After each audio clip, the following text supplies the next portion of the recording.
여러분 안녕하십니까? 우리 집사님 또 감동적인 가사와 또 찬양으로 함께 해주셔서 감사합니다. 오늘 저는 부부 사용 설명서에 대해서 좀 말씀을 좀 드리겠습니다. 원래 이게 제 계획에는 없었습니다. 근데 기도를 하다 보니까 이 말씀을 해야겠다는 생각이 좀 들었습니다. 소크라테스가 이런 말을 했습니다. 결혼해보라. 당신은 후회할 것이다. 그러면 결혼하지 말라. 당신은 더욱 후회할 것이다. 여기서 나온 말이 결혼을 해도 후회, 안 해도 후회라는 말입니다.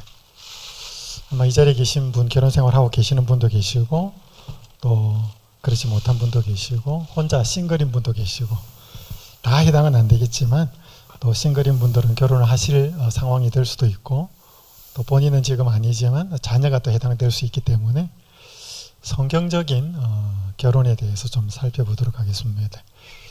소크라테스는 굉장히 악처하고 살았다 그래요.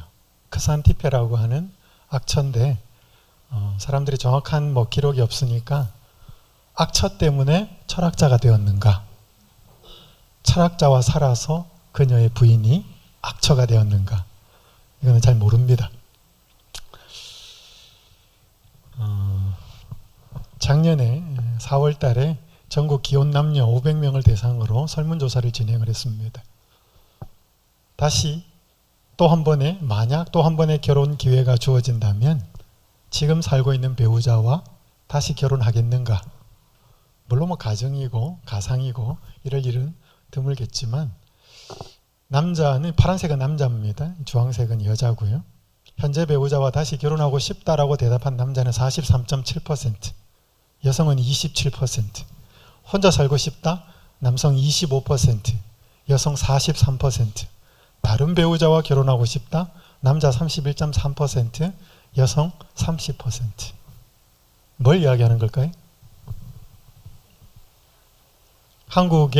대한민국에 현재 살고 있는 배우자들의 상황 속에서는 남자보다 여성이 결혼 만족도가 떨어진다는 것입니다. 이거는 여러 해에 거의 비슷합니다.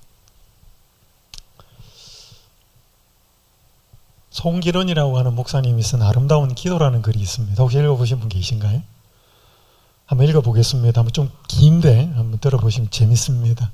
나와 아내는 달라도 너무 다르다. 나는 오른손잡이인데 아내는 왼손잡이다. 그래서 습관에 따라 국그릇을 왼쪽에다 잘 갖다 놓는다. 별거 아닌 것 같은 그 차이가 신경을 건드린다. 거기다 나는 종달새형이다. 새벽 시간에 일어나 설친다. 늦잠을 자면 무조건 게으르다고 여긴다. 그런데 내 아내는 올빼미형이다. 밤새 부엉부엉 하다가 새벽녘에야 잠이 든다. 도대체 맞는 구석이 없다. 나는 물 한 컵을 마셔도 마신 컵은 즉시 씻어둔다. 누군가가 해야 할 일이고 언제 해도 할 일이며 내가 다시 손을 댈지 모를 일 아닌가 말이다. 그런데 내 아내는 그게 안 된다. 찬장에서 꺼내 쓸 그릇이 없을 때까지 꺼내 쓰다가 한꺼번에 씻고 몸살이 난다. 나는 미리 준비하는 스타일이다. 그런 나와 달리 아내는 떠나야 할 시간에 화장한다고 정신이 없다. 다가가서 보면 참 가관이다. 화장품 뚜껑이라는 뚜껑은 다 열어놓고 있다. 나는 그게 안 참아진다. 나도 모르게 버럭 화를 낸다. 아니 이렇게 두고 외출했다 집에 돌아오면 향 다 날아가고 뭐 때문에 비싼 돈 주고 화장품을 사. 차라리 맹물을 찍어 바르지. 확 부어버려? 맹물 부어줄까? 그래? 이게 쓴 분은 목사예요. 그러다 나는 약속 시간에 늦은 적이 거의 없다. 나중에는 견디다 못해 성경책까지 들이밀었다. 여보, 예수님이 부활만 하시면 됐지. 뭐 때문에 그 바보 나중에 세마포와 수건을 개켜놓고 나오셨겠어. 당신같이 정리정돈 못하는 사람에게 정리정돈이 얼마나 중요한지 말하고 싶으셨던 거야. 그게 부활의 첫 메시지야. 당신 부활 믿어? 부활 믿냐고. 그렇게 아내를 다그치고 몰아세울 때 하늘의 음성을 들었다.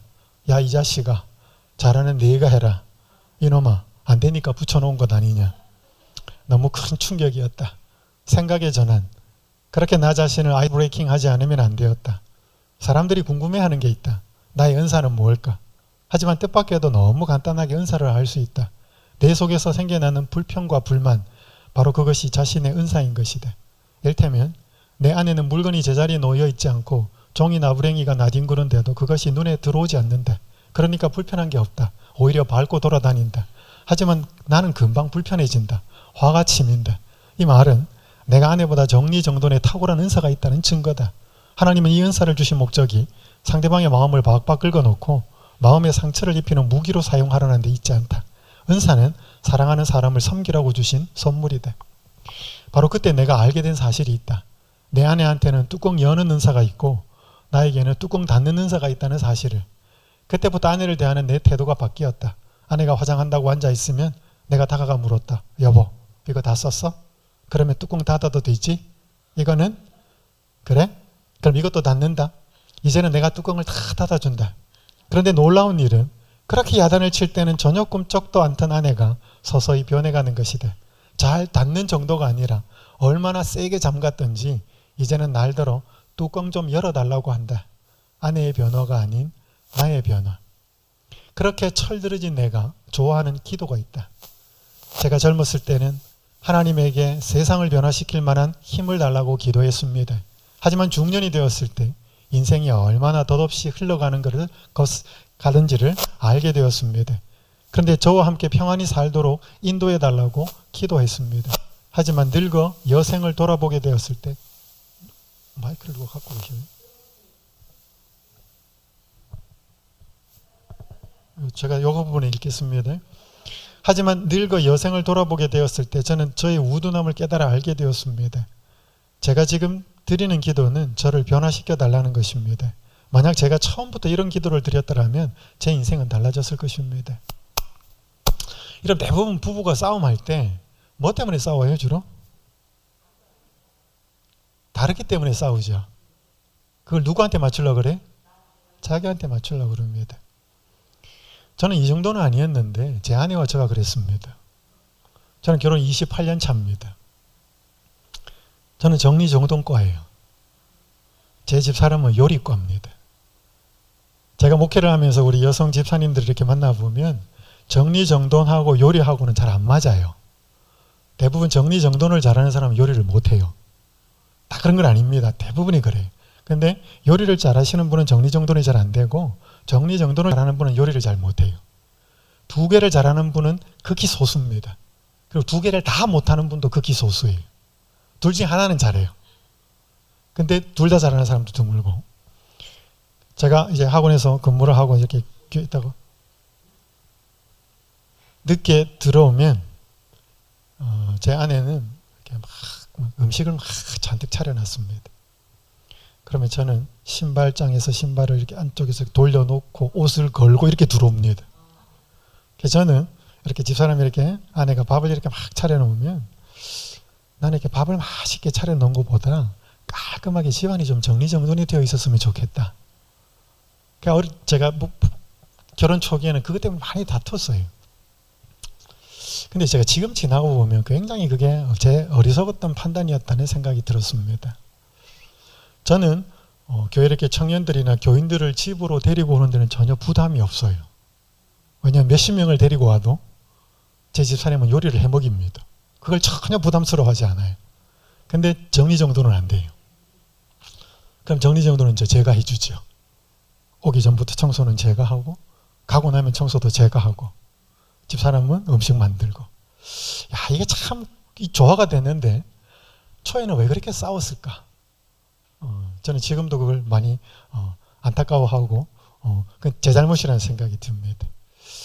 여러분, 하나님이 우리 오전에 우리 원장님이 이 부분 관련된 이야기를 좀 하셨다 그러는데, 여러분, 하나님이 여자를 만들 때 왜 흙에서 안 만들고 갈비뼈를 택해서 만들었을까요? 에덴 동산에 흙이 모자랐을까요? 왜 아담의 갈비뼈를 가지고 여자를 만들었을까요? 생각해 보셨나요? 여러분, 이거 캐캐 묵은 이야기가 아니거든요. 이건 진리예요. 여러분, 만약에 흙에서 여자를 만들어서 아담과 아내를 결혼을 시켜줬으면 두 사람이 한 몸이 되는 거죠. 그죠? 근데 갈비뼈를 뽑아서 여자를 만들어서 결혼을 시킨 건 어때?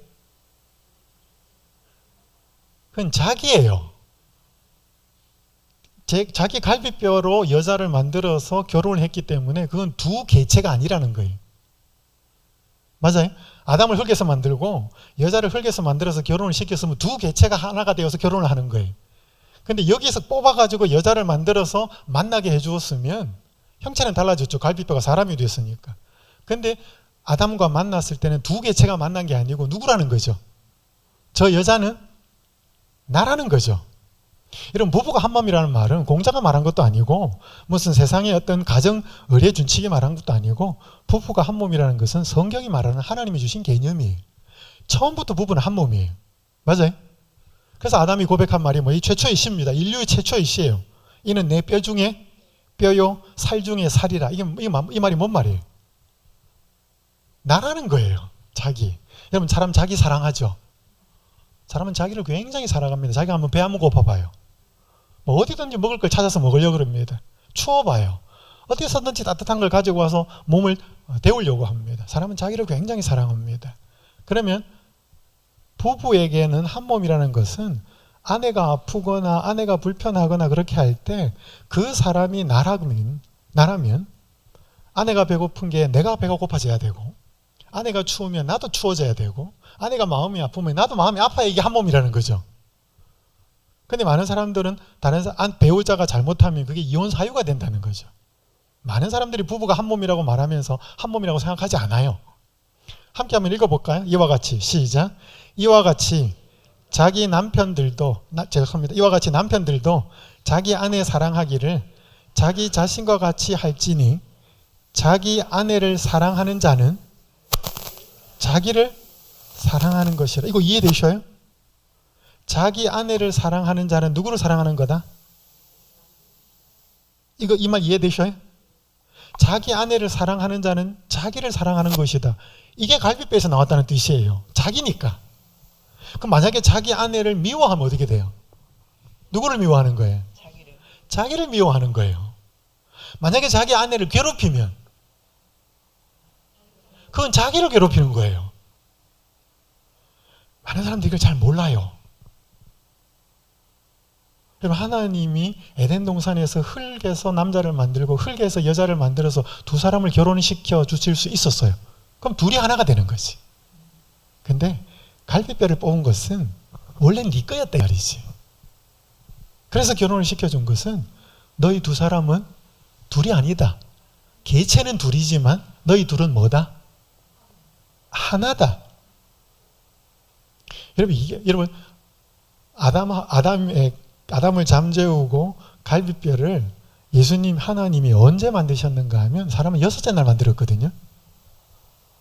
그럼 이게 에베소서 5장에 보면 교회와 예수님과의 관계를 남자 여자로 비유합니다. 그래서 예수님이 언제 돌아가셨는가 하면 금요일 오후 3시에 돌아가셨어요. 구약에는 제사를 2번 드렸습니다. 상번제라고 해서 오전 9시에 드렸고 오후 3시에 드렸어요. 예수님이 십자가에 달려서 십자가에 매달린 시간이 오전 9시예요. 그리고 예수님이 십자가에 돌아가신 시간이 오후 3시예요. 예수님이 십자가에서 6시간 계시다가 돌아가셨습니다. 그러면 정확한 시간은 없지만 이게 남녀 아담과 하와가 부부가 교회와 예수님과의 중요한 표상적인 상황이기 때문에 예수님이 아담을 잠재우고, 왜냐하면 잠은 성경의 죽음이거든요. 아담을 잠재우고 그의 옆구리에서 갈비뼈를 취하여서 피를 흘리고 옆구리가 찢어지면서 피가 흘려지고 여자가 탄생한 것은 교회가 탄생한 것을 의미합니다. 그럼 예수님이 하나님이 갈비뼈를 통해서 아담을 통해서 하와를 만드신 것은 아마 금요일 오후 3시쯤이었을 것이다. 표상학적으로. 충분히 설득력이 있는 이야기입니다. 그래서 십자가에서는 교회가 탄생됐고 예수님을 믿는 무리가, 에덴 동산에서는 물리적인 여성이 창조가 되죠. 하와가. 그래서 자기 아내를 사랑하는 자는 자기를 사랑하는 것이다. 이거를 남자도 알아야 되고 여자도 알아야 됩니다. 근데 우리는 잘 몰라. 그러니까 자꾸 괴롭히고 살지요. 자, 오늘 저는 남편들에게 그리고 아내들에게 나중에 종합해서 좀 말씀을 드리겠습니다. 자, 여기 계신 우리 남자분들만 읽겠습니다. 남편들아, 읽겠습니다. 시작.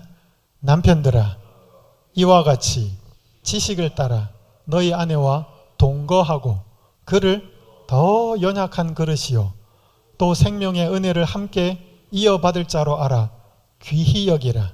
이는 너희 기도가 막히지 아니하게 하려 함이라. 여기 오신 우리 남자분들이 베드로전서 3장 7절을 외우시면 좋겠습니다. 자, 남자분들 요 읽으셨으니까 제가 질문할 테니까 답을 해보셔요. 베드로전서 3장 7절은 남편들에게 그들의 아내를 더 연약한 그릇으로 묘사합니다. 비유합니다. 그러면 안 나와 있지만 성경에는 남편은 무슨 그릇으로 비유가 될까요? 남자분들 대답해 보셔요. 성경은 아내를 더 연약한 그릇으로 비유합니다. 그죠? 베드로전서 3장 7절. 그럼 남편들은 무슨 그릇일까요? 여기 본문에 있는 대로. 네? 강한 그릇. 우리 공생님 강한 그릇. 더 연약한 그릇이라고 아내를 이야기했죠. 그럼 남편은 뭐예요? 이건 굉장히 제가 신학적인 질문을 묻는 게 아니고 국어를 묻는 거예요. 국어 실력을. 아내들은 더 연약한 그릇이다. 그러면 남편들 당신들은 무슨 그릇이다? 연약한 그릇이다. 맞아요? 그렇게 읽어야 돼요. 자, 그럼 부부가 뭐냐? 성경이 말하는 부부가 뭐냐는 거죠. 연약한 그릇인 남편과 더 연약한 그릇인 아내가 만나서 사는 게 부부예요. 맞아요? 우리 공선생님 남편은 강합니까? 여러분, 남편이 남자가 강하지 않아요. 남편도 뭐예요?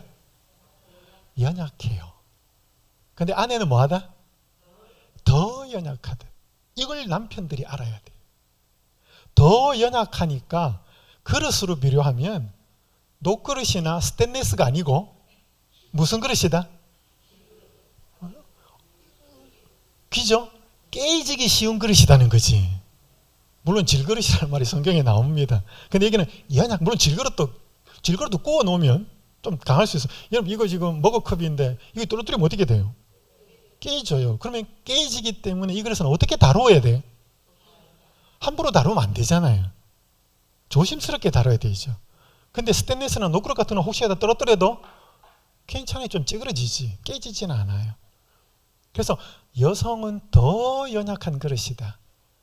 그러나 남편도 연약하다. 그래서 연약한 남편들아, 함께 결혼한 배우자인 당신의 아내는 더 연약한 그릇이고 깨지기 쉬운 그릇이니 뭐하게 다루라? 조심스럽게 다루라. 그 성경 여기 본문대로 하면 어떻게 여기라? 귀하게 여기라. 귀하게 여기라. 깨지기 쉬우니까 귀하게 여기라. 여러분, 이게 성경 메시지예요. 여기 계신 우리 남편분들에게 질문을 드립니다. 아내가 더 연약한 그릇인지 아셨어요? 여자는 몰라도 돼요. 남편이 알아야 돼요. 그래서 아내들을 지금까지 어떻게 대해 오셨는지를 생각해 보셔야 돼요. 왜냐하면 여러분, 이건 아까 제가 말씀드린 것처럼 성경의 남자와 여자의 관계는 예수님과 교회의 관계예요. 그럼 예수님이 교회를 어떻게 대하고 계신다? 더 연약한 그릇으로 알아서. 그분은 연약하지 않아요. 예수님은 표상이니까. 그러나 교회는, 하나님의 사람들은 더 연약하니까 그분이 어떻게 대하고 계신다? 굉장히 귀하게 여기시는 것이 예수님이 교회를 대하시는 방법이에요. 현장에서 가늠하다가 잡힌 여자, 요한복음 8장에 사람들이 다 돌멩이 들고 왔는데 예수님이 뭐라 그래? 죄 없는 자가 너희들 돌로 먼저 치라. 땅바닥에 쓰죠. 나도 너를 정죄하지 않는다. 여러분, 예수님이 한 사람 한 사람, 어린아이를 대하든지 병자를 대하든지 죄 지은 사람을 대하든지 한 사람 한 사람을 대할 때마다 어떻게 대하셨어요? 귀하게 대하셨어요. 귀하게. 그게 신랑 대신 예수님의 모습이고, 아내들을 어떻게 대해야 되는지에 대한 예수님의 메시지예요. 저는 1997년도에 결혼했습니다. 1997년도에 30살 때 결혼했는데 제가 제주도 신혼여행을 갔습니다. 전 태어나서 제주도를 그때 처음 가봤어요. 부산에서 결혼을 했는데 막 이제 짐 챙겨서 나가는데 저희 어머니가 39에 혼자 되셨어요. 혼자 되기 전에 아버지는 병원에 7년 동안 입원해 계시다가 돌아가셨어요. 신혼여행을 막 떠나는데 어머니가 봉투를 하나 줘요. 저는 돈인 줄 알았는데 돈은 아니었어요. 봉투를 하나 주는데 어머니 뭡니까? 그러니까 가서 읽어봐라. 편지. 호주머니 넣고 비행기를 탔습니다. 10월달이었으니까 뭐 딱 신혼부부들이. 그래서 이제 짐을 놓고 이제 앉아가지고 짧은 시간이었으니까 이제 안 호주머니에 넣었던 편지를 꺼내서 이렇게 탁 폈어요. 집사람은 옆에 앉아있고. 그 어머니가 이렇게 편지를 막 쓰셨어요. 저희 어머니 편지 쓰는 거 좋아해요. 아들아, 코올리게 아들이 이렇게 결혼을 하니 이 애미는 너무 행복하고 기쁘다. 뭐 쭉 써가지고 뭐 이렇게 써가지고 제일 마지막에 뭐라고 썼냐면 탈무드에 있는 말을 한 문장을 언급을 하셨어요. 탈무드에 뭔 문장이 있냐면 남편들아, 당신들이 아내를 왕비로 대접하면 당신들의 아내는 당신을 왕으로 대접할 것이다. 그걸 인용을 하시면서 너가 사랑해서 결혼한 내 아내에게 평생을 사는 동안 아내를 왕비처럼 섬기고 모시며 살거라. 저희 어머니 그렇게 써놨어요. 그걸 아내가 봤어요. 옆에서 같이. 혼자 봤으면 좋았을 텐데.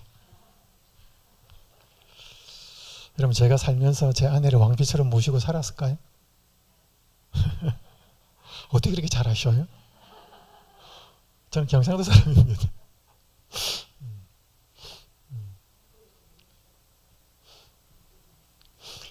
제가 이 말씀을 좀 늦게 깨달았어요. 빨리 좀 깨달았더라면 좋았을 텐데. 요즘은 제가 제 아내를 왕비처럼 대접합니다. 이제 좀 철이 들었어요. 어떤 때는 종 취급도 하기도 했습니다. 부끄럽지만, 목사지만 싸우기도 많이 싸웠어요. 근데 가만히 돌아보면 저는 설교를 해야 되는 사람이니까 싸운 채로 설교는 못해요. 아내가 저 뒤에 앉아 있으면 그런 말을 하지 않지만 뭔 반응이 오는 것처럼 들리냐면 너나 잘해라. 제 아내는 한 번도 그런 표현을 하질 않았지만, 그래서 우리 목회자들에게 쓰는 말이 있습니다. 아내만 감동시키면 모든 교회는 설교 시간에 다 감동시킬 수 있다. 아내는 말로 감동되는 게 아니거든요. 다 사는 게 노출이 되어 있기 때문에. 그래서 부부싸움을 하거나 뭐 다투거나 이러면 화해를 해야 설교를 할 수 있어요. 안 그러면 설교를 못해. 그러면서 자꾸 이제 깨닫지요. 아, 내가 잘 못 살았구나. 아내를 귀하게 여기지 못했구나. 제가 아내에게 2번을 정식으로 사과를 했습니다. 그렇게 하지 못했기 때문에. 그래서 저는 지금 굉장히 아내와 사이가 좋습니다. 그래서 제가 조금 이렇게 흉내 내오면서 사니까 이 부분을 좀 말씀을 좀 드립니다. 자, 아까 말씀드린 것처럼 여러분, 남자 연약해요. 신체적으로도 연약하고 정서적으로도 연약해요. 제가 어느 날 운전을 하다가 휴게실에서 이렇게 하는데 남자에게 울 시간을 주라 뭐 그런 문장이 적혀 있더라고요. 여러분, 남자가 우리는 어릴 때부터 남자들은 자꾸 사내는 뭐 하면 안 돼? 울면 안 돼. 그러니까 자기의 감정을 표현하는 것을 우리는 어릴 때부터 굉장히 억압을 받았습니다. 우는 건 여자들이나 우는 거지. 그래서 자기 감정을 솔직하게 표해서 나 힘들다, 나 지금 요번에 슬프다 이렇게 말하면 굉장히 뭐 이상한 남자가 되는 거예요. 회사에서도 그렇고 집에서도 그렇고. 그러니까 남자가 안 슬프고 안 힘드냐? 그러지 않아요. 사람은 다 감정이 있는데 그걸 표현을 못하고 내리 누르는 거지 계속. 여러분, 남자도 굉장히 연약합니다. 물론 여자는 더 연약하죠. 여러분, 여자는 신체적으로도 남자보다 더 연약해요. 맞아요? 올림픽 해봐요. 기록 경기에서 여자하고 남자는 안 돼요. 여자는 그만큼 체력적으로 연약해요. 그런데 여자의 정서는 어때요? 여자의 정서는 강하지 않아요. 엄마의 정서가 강하지. 엄마는 굉장히 강합니다. 자녀를 키우기 위해서는. 그런데 여성은 약해요. 여성이 굉장히 섬세하잖아요. 꽃을 보고도 그렇고. 여러분, 여성이 굉장히 섬세하고 부드럽잖아요. 그거 누가 그렇게 해놨어요? 하나님이 처음부터 그렇게 만들어놨어요. 그러니까 여러분, 여성의 여성성이 계속 표출이 되면 자녀가 행복하고 남편이 행복해요. 근데 그 아내의 여성성을 묵사발내고 말살시키는 존재가 누구예요? 물론 자기이기도 합니다. 근데 대부분 같이 사는 남편이 그래요. 그러니까 여러분, 여자의 여성성이 강해지면요, 제가 아까 말씀드린 것처럼 모성애는 강합니다. 자녀를 키우기 위해서는 엄마는 죽음도 불사하는 모성애가 있지만 남편 앞에서는 여자는 강하지 않아요. 사랑받고 싶고 보호받고 싶은 거지. 근데 말을 다 따뜻하게 하거나 부드럽게 하거나 귀하게 여기지 않으면 아내가 세집니다. 여러분, 그러면 부드럽고 친절하고 따뜻하게 말할까요? 투박하고 막 거칠게 말할까요? 그렇게 돼요. 그러면 그게 그대로 누구한테 돌아와요? 그럼 그대로 자녀하고 남편한테 돌아옵니다. 그래서 유대인 탈무드에 남자가, 아버지가 자식에게 해줄 수 있는 최고의 선물은 아내를 존중하고 아내를 높이는 것이다. 아내를 굉장히 행복하게 해주면 그게 누구한테로 가요? 그게 자식한테로 가요. 근데 아내를 열받게 만들어 놓으면 남편한테 기분 나쁜데 자식한테 부드러운 말이 나오겠냐고. 결국 자식이 손해가 되는 거죠. 여러분, 남자들이요, 내 아내는 그런 거 필요 없다, 나는 그런 거 필요 없다 그러지만, 여러분, 남자들이 아내한테서 부드럽고 친절하고 따뜻하고 애교 있는 그런 것들을 반응을 받지 못하면 그 딴 데서 찾아요. 그래서 뭐 술집이나 딴 데 가서 오빠 뭐 이런 데 가가지고, 왜 남자들은 그게 그립거든. 근데 결혼한 부부가 그걸 누구로부터 받도록 해놨는가? 하나님의 계획은 결혼한 아내로부터 받도록 한 게 그 계획이에요. 근데 자기가 아내를 귀하게 여기지 못해서 그 여성성을 다 말살을 시켜고 묵사발을 시켜 놓아버리니까 그게 안 나오니까 딴 데서 찾는 거지. 그러니까 서로 고통스러운 거죠. 자, 여러분, 성경에 한번 보셔요. 예수님이 사람 어떻게 귀하게 여기셨다고 내가 말씀을 드렸는데, 뭐 이거 제가 설명 다시 드릴 시간이 없어요. 요한복음 4장에 예수님이 수가의 사마리아 여인을 만나러 갑니다. 정오 12시에 물 들어오는 여자, 사람들과 상종하기 싫어서 대낮에 물 들어온 여자한테 예수님이 갑자기 화제를 바꿔서 남편을 불러오라 그럽니다. 자기의 현재 상태를 깨닫게 해주기 위해서. 여자가 말합니다. 나는 남편이 없나이다. 예수께서 이르시되 내가 남편이 없다 하는 말이 옳도다. 너에게 남편 5이 있었고 지금 있는 자도 내 남편이 아니니 내 말이 참되도다. 여러분, 여기서 지금 노란 부분 옳도다, 참되도다, 이 지금 여자가 예수님한테 참말을 한 거예요? 거짓말을 한 거예요? 거짓말했어요. 왜? 감추고 싶은 부끄러운 과거거든요. 남자 5 있었고 지금 있는 여자도 남자도 관계가 좋지 않아. 그러니까 이거 비밀스러운 거 감추고 싶은데 예수님이 이거 다 알고 있는 거예요. 그러면서 예수님이 하는 말이 네가 남편이 없다 하는 말이 옳도다. 남편 5이 있었고 지금 있는 자도 내 남편이 아니니 네 말이 참되다. 네가 남편 없다는 말이 맞지? 이 뭔 말이에요 이게?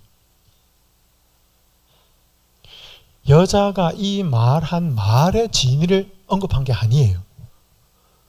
여러분, 한 여자가 남자를 6명으로 바꾸어서 살았다 그러면 인생이 행복한 인생이었을까요? 괴롭고 고통스러운 인생이었을까요?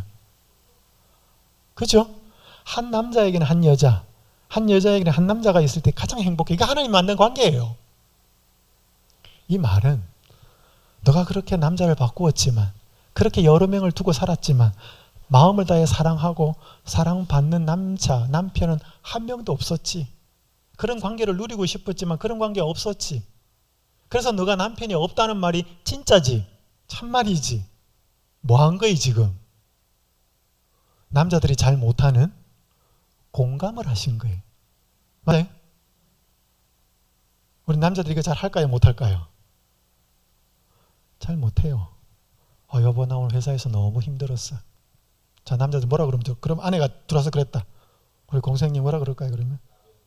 나도 힘들어. 오케이, 나도 힘들어. 또요? 돈 버는 게 뭐 그렇게 쉬운 줄 알아? 여자들은 군대를 안 갔다 와서 조직 생활을 잘 못해. 이런 굉장히 정답을 말합니다. 근데 여자들은 뭘 듣고 싶어요? 그죠? 당신 원래 힘들었어? 누가 그렇게 힘들겠어? 남자들은 못해요 그걸. 근데 여자들은 그걸 잘해요. 그래서 누가 이렇게 힘들고 뭐 아픈 이야기 하고 하면 등 쓰다듬어 주고 휴지 뽑아 주고 들어주잖아. 여러분, 그러면서 여자들은 그때 뭘 원하는 게 아닌데, 정답을 원하는 게 아니고 내 이야기 뭐 해주고 들어주고 있는 사람이 필요한데, 남자들은 그거 잘 못한다니까요. 그래서 여러분 기대하지 마셔요. 기대하지 마시고. 근데 적어도 아까 제가 말씀드렸죠. 예수님은 사람을 어떻게 여기신다? 귀히 여기신다. 그래서 우리가 이걸 자꾸, 그러니까 처음부터 우리가 이걸 못되면, 남자들은 이게 안 되면 배워야 돼요. 우리 남자들이 그걸 왜 잘 못하냐? 이유가 있어요. 본 적이 없거든. 우리 아버지가 그렇게 한 걸 본 적이 없거든. 그래서 여러분, 가르쳐주는 교육보다 보여주는 교육이 굉장히 중요합니다. 아버지가 굉장히 엄마한테 잘하는 사람은 자식들도 자기 여자친구한테 잘해요. 대표적으로 연예계에서 굉장히 인고 부부가 세상에 있어요. 최수종 씨, 하이라 씨 부부, 차인표, 신혜라 부부, 그 다음에 가수 현, 정혜영 씨 부부, 굉장히 인고 부부예요. 근데 그 사람들의 다 공통점이 뭐냐면 전부 신앙을 해요. 최수종 씨가 굉장히 자기 부인한테 잘하거든요. 자기 아들은 여자친구가 생겼어. 아버지가 오늘 아들한테 묻습니다. 너 여자친구한테 잘해주냐? 그랬더니 아들이 한 말이 재밌어요. 저도 아버지만큼 해요. 그게 아들 입에서 나온 말이. 저도 아버지만큼 해요. 왜? 본 게 있거든. 근데 우리는 본 게 없어요. 우리 아버지가 살갑게, 아버지 세대들이 살갑게 어머니를 챙기는 걸 본 적이 없거든. 주변에서도 본 적이 없어요. 그러니까 우리는 지금 세대의, 지금 젊은 사람들은 좀 달라요. 근데 적어도 중년 세대는 그게 굉장히 어색합니다. 근데 여러분, 우리가 그것이 필요하면 배울 필요도 있습니다. 왜냐하면 굉장히 부부 관계는 중요하기 때문에.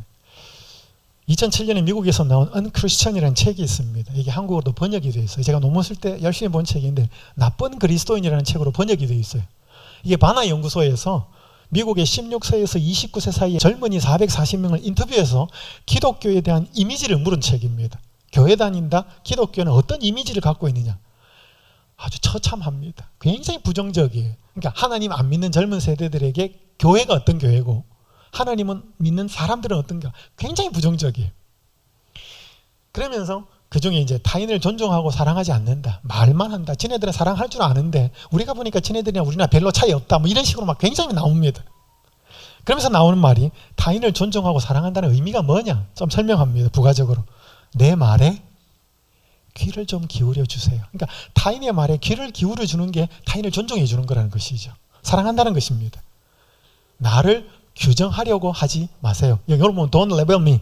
레벨이 뭐니까 라벨 있잖아요. 딱지 딱딱 붙이는 거. 그러니까 니는 이렇게 해야 돼, 저렇게 해야 돼. 딱 규정을 시키는 거죠. 그 다음에 세 번째가 똑똑한 척 하지 마세요. 다 아는 것처럼 이야기하지 말라는 거지. 근데 여러분 부부싸움 하는 거 봐봐요. 자기는 다 알아. 네 번째가 입장을 바꿔 생각해 보세요. 다섯 번째, 진심으로 대해 주세요. 여섯 번째, 다른 이유 없이 그냥 친구가 되어 주세요. 이렇게 하는 게 타인을 존중하고 사랑한다는 거예요. 자, 우리 이제 남자분들의 이 부분을 좀 깊이 한번 생각해 주시면 좋겠고요. 여기 에베소서 5장 25절 남자분들 읽겠습니다. 시작.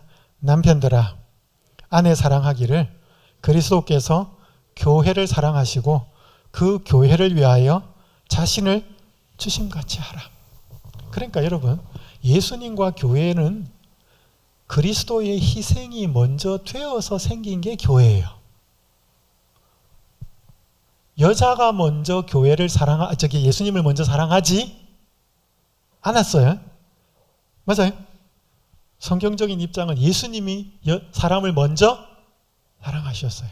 그리고 그 사랑에는 반드시 자기를 내어주는 희생이 있었습니다. 그렇게 남편들이 아내를 사랑하기를 바라시는 거죠. 여기 보셔요. 남편들 또 읽겠습니다. 시작. 그리스도께서는 권위를 지혜와 모든 친절과 온화함으로 행사하셨다. 이와 같이 남편들도 자기의 능력을 행사하되 교회의 큰 머리 되신 분을 모방하도록 하라. 여러분, 가장의 권위가 있습니까? 있어요. 가장의 권위 굉장히 큽니다. 남편의 권위 있어요. 그걸 누가 준 거예요? 하나님이 준 거예요. 여러분, 회사에 사장님 권위 있습니까? 있어요. 대통령 권위 있어요. 그 조직의 리더가 되면 권위가 주어집니다. 근데 그 권위를 어떻게 써야 되냐는 거지. 그거는 구성원들이 행복하고 평안하도록 그 권위를 써야 돼요. 그러니까 가장에게 준 권위는 가족 구성원을 평안하고 행복하게 하도록 써야 돼요. 어떻게 써야 되냐? 지혜롭게, 친절하게, 온화하게. 이렇게 쓰지 않으면 그 권위 아래에 있는 사람이 고통스럽다니까요. 존경이 사라지고 나면 사랑은 더 이상 오래가지 않는데, 그대에게 단언하노니, 남편들에게 단언하노니 이 말입니다. 지금 돌아서서 겸손히 그대의 아내에게 잘못했다는 사실을 고백하라. 여러분, 굉장히 구체적이야. 여러분, 사람과의 관계가 회복되려면 반드시 자기가 잘못한 걸 인정을 해야 돼요. 나는 없다. 그런 적 없어요.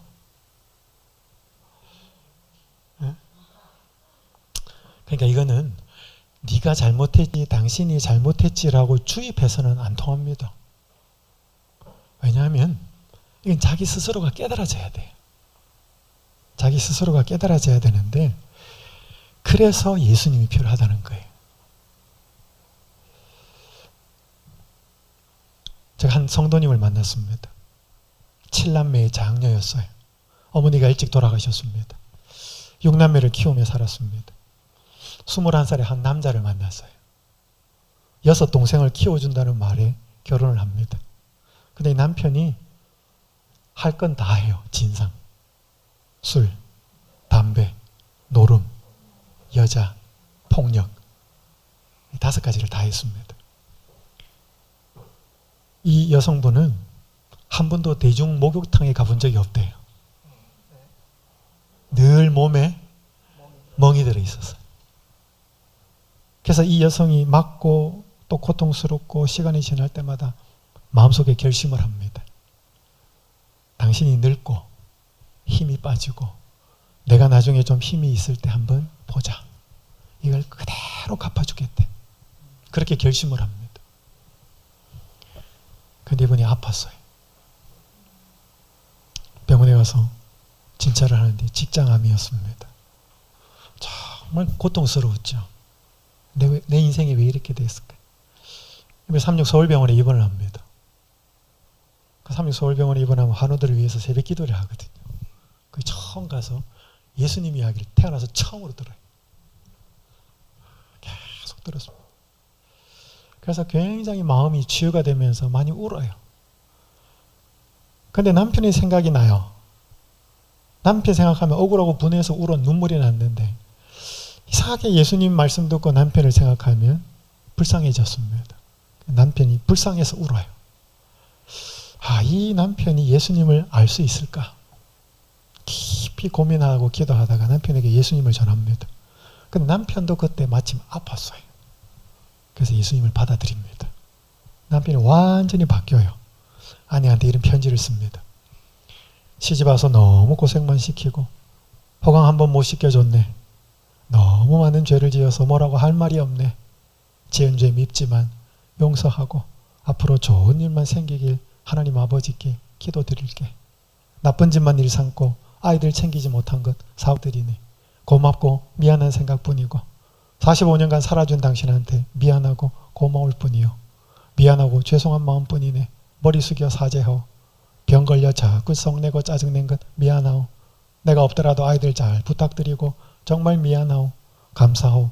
또 이제껏 좋아한다, 사랑한다 말 한마디 못한 게 정말 후회돼요. 앞으로 사는 날까지 서로 사랑하며 믿고 의지하며 살아갑시다. 이 내용의 대부분이 뭐냐면 다 미안하다는 이야기.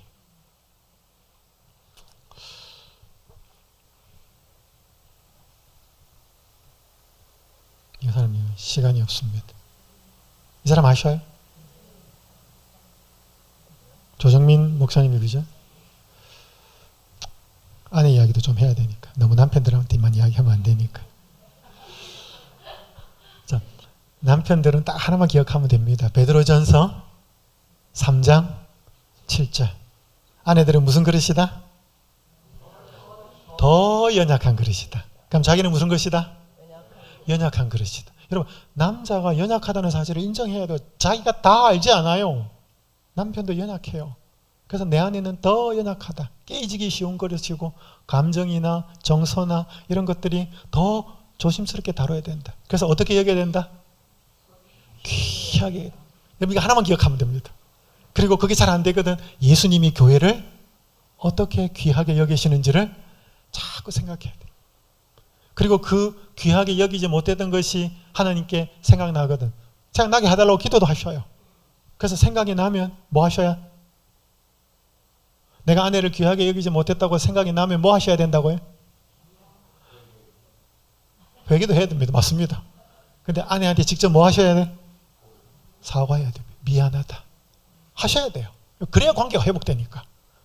그럼 아내가 당신 진짜 잘못했다 그러지 않을 거예요. 아니야, 여보, 나도 잘못했어. 나도 당신한테 미안한 게 많아. 그러면서 관계가 회복되는 거예요. 근데 서로 당신을 이렇게 하다 보면 계속, 그러니까 결국 그렇게 해서 상대방을 힘들게 하면 누구를 힘들게 하는 거다? 자기를 힘들게 하는 거다. 그게 한 몸이에요.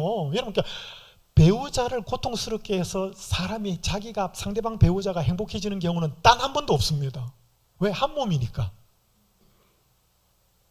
하나님이 갈비뼈를 가지고 만들었다는 사실을 기억하셔요.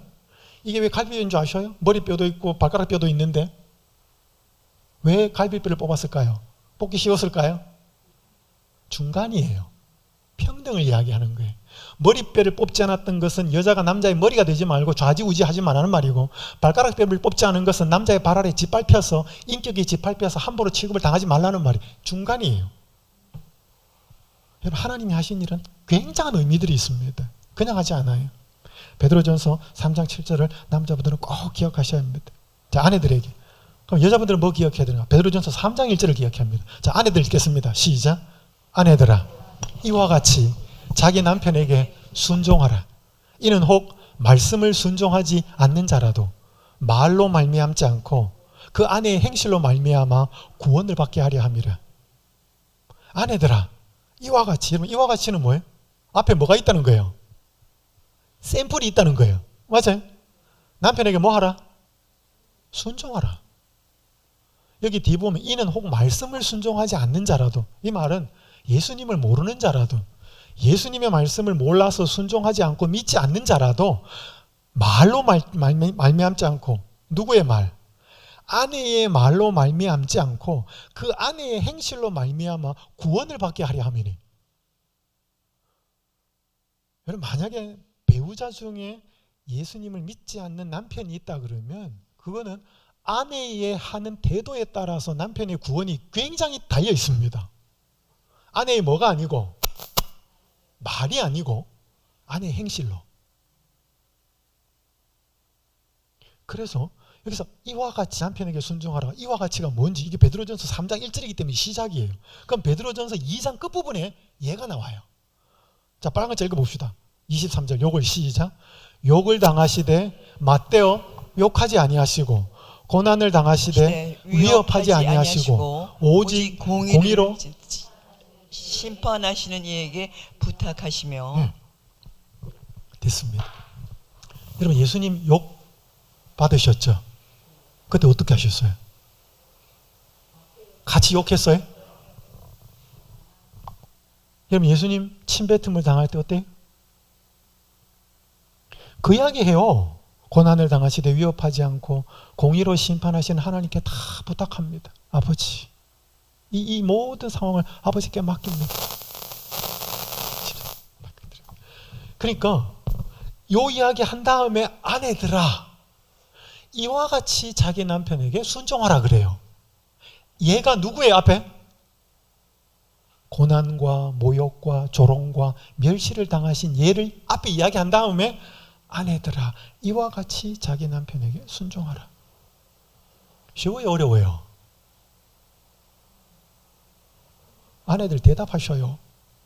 쉬울까요? 어려울까요? 어려워요. 불가능해요. 불가능해요. 자, 남편들이 아내를 더 연약한 그릇으로 알아서 귀하게 여기는 게 어려울까? 남편에게 모욕당하고 조롱당하고 비난당하고 심지어 육체적인 고통을 당할 때 그걸 맞받아서 같이 반응하지 않고 아버지께 모든 것을 맡기면서 그 남편에게 순종하는 게 어려울까?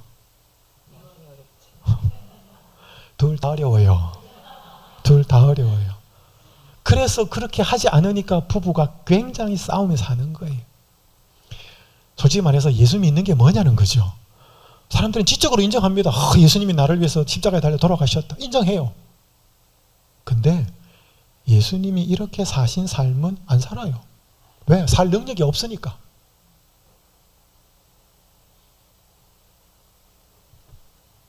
못해요, 이거는. 특별히 우리 여성분들이 말을 하는 것, 남자도 그렇지만, 여러분, 다윗이 법궤가 계속 저쪽에 딴 데 있었어요. 자기는 왕궁에 사는데 굉장히 마음이 불편했어요. 그래서 어느 날 그 오벳 에돔에 있던 법궤를 모셔올 때 다윗이 너무 기뻐서 왕복을 벗고 춤을 춥니다. 덩실덩실 춤을 추니까 2층에서 그 사울의 딸 미갈이 부인이에요. 보면서 못마땅했어요. 왕이 채통머리 없이. 그래서 왕이 돌아오니까 이스라엘 왕이 오늘 어떻게 영화로우신지, 이 비꼬는 말이에요. 방탕한 자가 염치 없이 자기의 몸을 드러내는 것처럼 오늘 그의 신복의 계집종의 눈앞에서 몸을 드러내셨다. 너무 기뻐서 법궤가 들어오는 것을 보고 그렇게 기뻐했는데 남자가 그렇게 기뻐하고 즐거워하는 걸 비꼬는 거예요. 여러분 성경에 읽어보면 이 일 후로 한 번도 이 다윗은 미갈의 처소에 찾지 않습니다. 생과부가 돼요. 나중에 딴 데 시집 갑니다. 여러분 이런 여자하고 살기 쉽겠어요? 자기가 정말 기뻐서 하는 그 마음 기뻐서 하는 일을 비꼼 조롱당했을 때 굉장히 자존심 상하지. 근데 다윗이 한번 왕이 되기 전에 자기의 부하들이 이 한 돈 많은 나발이라는 사람의 양떼를 보호해 줍니다.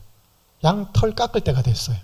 늘 쫓겨다니면서 먹을 게 없었던 다윗이 부하들을 보내가지고 먹을 것을 좀 구합니다. 그때 나발로부터 굉장한 모욕을 당합니다. 뚜껑이 열립니다. 군인들을 정비해서 쳐들어갑니다. 그때 아내가 없었어요. 그 나발의 아내가 아비가일이었습니다. 그때는 없었어요. 다윗이 군대를 몰고 온다는 것을 맞이하고 음식을 만들어서 다윗 일행을 막았습니다. 그때 뭐라 그래? 여종이 내 주께 가져온 이 예물을 내 주를 따르는 이 소년들에게 주게 하시고 주의, 한번 읽어봅시다. 우리 여성분들 시작. 주의 여종의 허물을 용서하여 주옵소서. 이 말이 맞아요, 틀려요? 아비갈이 뭐 잘못했어요? 없었다니까요. 그럼 뭐라고 말을 해야 돼, 다윗한테?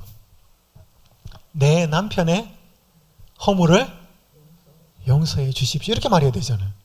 그럼 나발의 이름의 뜻이 뭔지 아셔요? 어리석은 자, 바보 멍텅구리 이런 말이에요. 내 남편 이름 아시잖아요. 뜻이 이런데요. 뭐 어떻게 했어요? 그렇게 하지 않았어요. 누구의 허물을 용서해 주십시오? 부부가 뭐라는 걸 기억하고 있는 거죠? 한 몸이라는 걸 기억하고 있는 거죠. 그 바보같이 어리석은 그렇게 행동하는 남편이 나와 뭡니다? 한 몸이니 그 사람의 잘못은 곧 누구 잘못입니다? 내 잘못입니다. 그럼 나중에 이 나발이 죽어요. 그리고 이 아비가일은 다윗의 부인이 됩니다. 다윗이 이걸 잊을 수가 없었어요. 여러분 누구랑 살고 싶어요? 미갈 같은 사람하고 살고 싶어요? 아비가일 같은 사람하고 살고 싶어요? 그건 여성의 말에 달려 굉장히 중요합니다. 말은 남자들도 잘해야 됩니다. 이혜인 씨가 쓴 말을 위한 기도. 내가 이 세상에 태어나 수없이 뿌려놓은 말의 씨들이 어디서 어떻게 열매를 맺었을까 조용히 헤아려 볼 때가 있습니다. 무심코 뿌린 말의 씨라도 그 어디선가 뿌리를 내렸을지 모른다고 생각하면 왠지 두렵습니다. 우리 권사님 한번 읽어주십시오. 더러는 허공으로 요 시 한번 읽어주십시오. 네.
매일매일 물처럼 치고 단단한 도심에도 슬기로운 말의 주인에게는 얼마나 어려운지 날마다 내가 말을 하고 살도록 허락하신 주님, 하나의 말을 잘 탄생시키기 위하여 먼저 잘 침묵하는 지혜를 깨치게 하옵소서.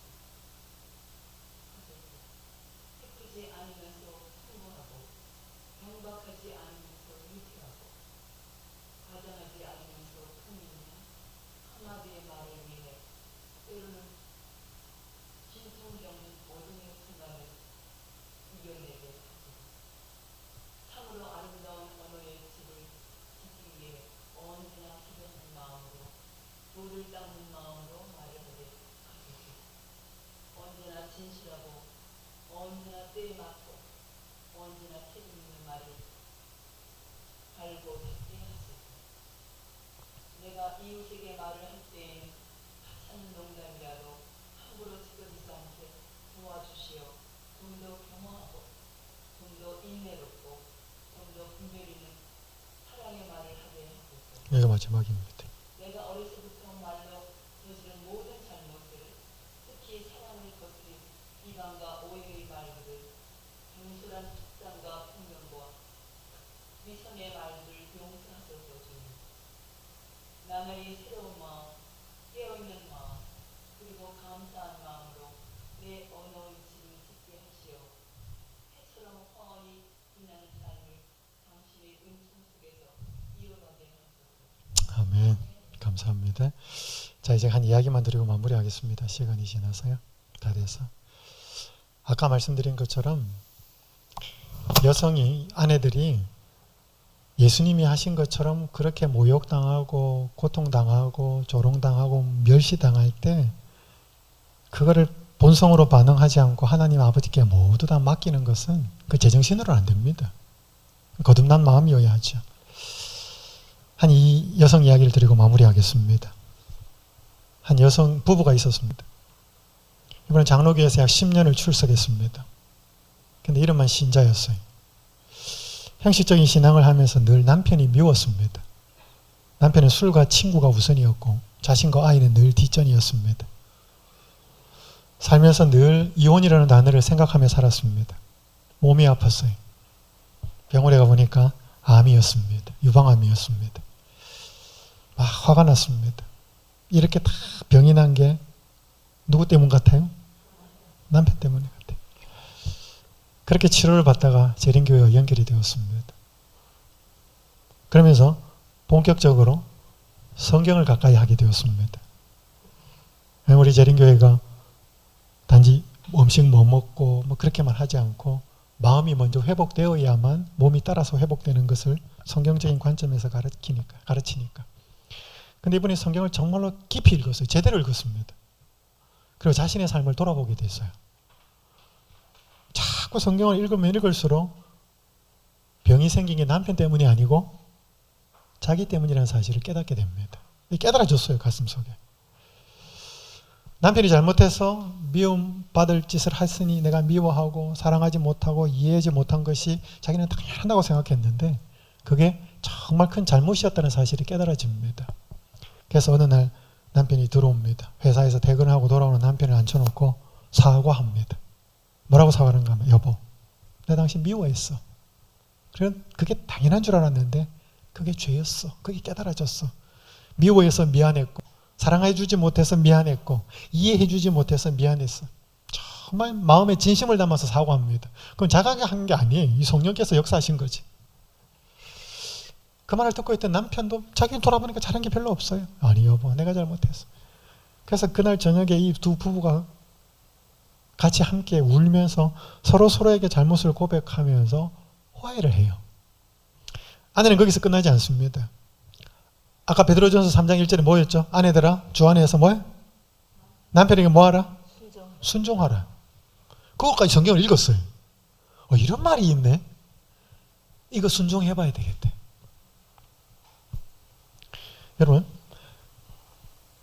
하나님을 잘 믿지 않고 함부로 행동하는 남편에게 친절하고 부드럽고 순종하는 마음으로 대하는 것은 그 말씀에 순종하라는 것은 남편에게 순종하는 건 넘어 그렇게 하라고 하신 하나님의 말씀에 순종하는 거예요. 그건 굉장히 어려운 겁니다. 근데 이 여인이 그렇게 해보겠다고 결심을 합니다. 제가 이 여인의 간증을 들었는데 그때부터 자기에게 이상한 일이 일어났다 그랬어요. 그게 뭐냐면 자기 눈에 남편이 사랑스러워 보이기 시작했다는 것입니다. 여러분 누구 가만 보면 해주는 것 없이 미운 사람 있잖아. 근데 받는 거 없이도 막 이쁘고 사랑스러운 사람 있어요? 있어요.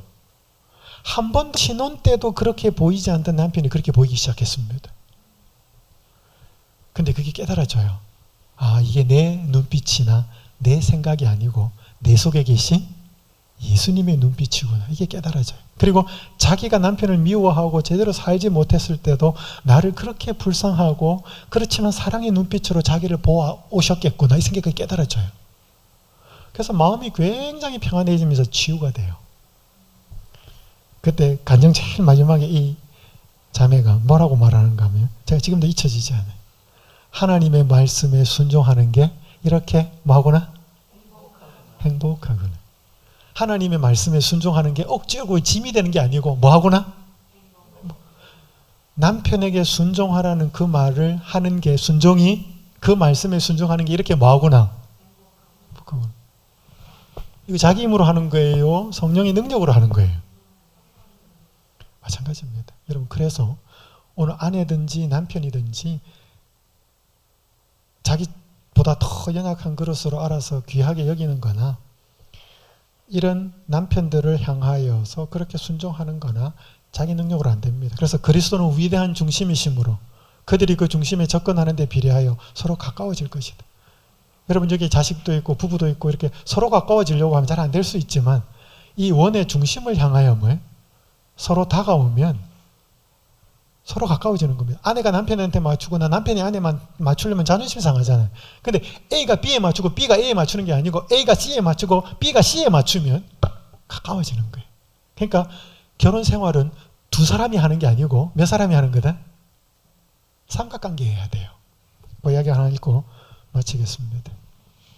요거만 읽고 하십니다. 치료봉사 327페이지.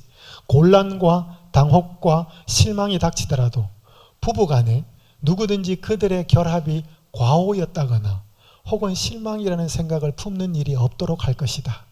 이 말이 뭐예요? 아, 우리 잘못 만났지. 우리는 만나지 말았어야 할 사람이 만나서 결혼한 거지. 이 생각 절대로 뭐 하지 마라? 하지 말라는 거예요. 왜냐하면 여러분 우리는 누구를 만나도 맞춰 살아야 돼요.